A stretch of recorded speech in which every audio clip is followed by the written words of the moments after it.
যোৰহাট মালৌ পথাৰৰ ঐতিহাসিক বৰভেটিত নলগোৱা উৎসৱ পালন।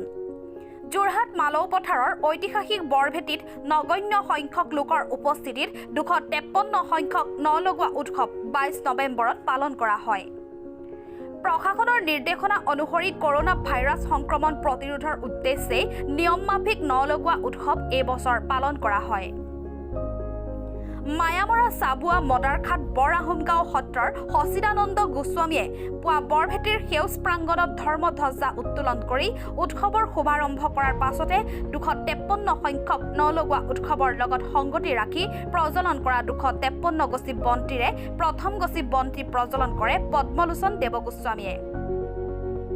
তাৰ পাছতে স্মৃতি তৰ্পণ কৰে মায়ামৰা খুটিয়াপুতা মেলেঙিয়াল সত্ৰৰ পৰমানন্দ দেৱগোস্বামীয়ে।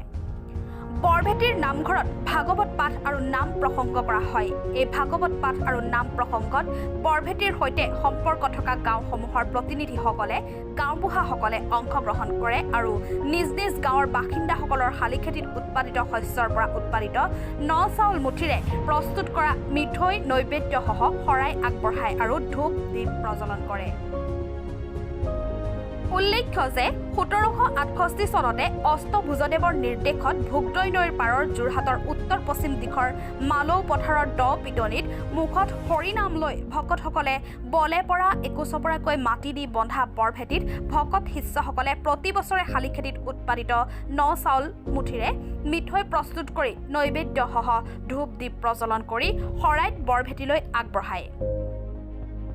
সমাজপাতি গায়ন বায়ন প্ৰদৰ্শনেৰে নাম কীৰ্তন কৰি আহিছিল যদিও এই বছৰ কেৱল নিয়মমাফিকভাৱেহে বৰভেটিলৈ আগবঢ়ায়। বিপৰীতে নিজ নিজ গাঁৱৰ নামঘৰত সমাজপাতিৰ ৰাইজে নলগোৱা সভা এই বছৰ পাতিছে বুলি বৰভেটিৰ সংৰক্ষণ আৰু উন্নয়ন সমিতিৰ সভাপতি পূৰ্ণকান্ত বৰা সম্পাদক থানুৰাম দাসে জনাইছে। পূৰ্বৰ বৰ্ষসমূহত ৰাজ্যৰ বিভিন্ন প্ৰান্তৰ পৰা ভকত শিষ্যসকল আগদিনাই আহি বৰভেটিৰ প্ৰাংগণত উপস্থিত হয়হি। যদিও এই বছৰ তিনিচুকীয়া জিলাৰ কেইগৰাকীমান মহিলাৰ সৈতে 5 গৰাকী ভকতেহে নলগোৱা উৎসৱত অংশগ্ৰহণ কৰে। স্থানীয় লোকসকল উপস্থিত হৈ বৰভেটিৰ চৌপাশত ধূপ বন্তি প্ৰজ্বলন কৰি বৰভেটিলৈ নিমখৰ পেকেট আগবঢ়োৱাৰ লগতে 2-1 ব্যক্তিয়ে নৈবেদ্যসহ শৰাই আগবঢ়োৱা দৃষ্টিগোচৰ হয়।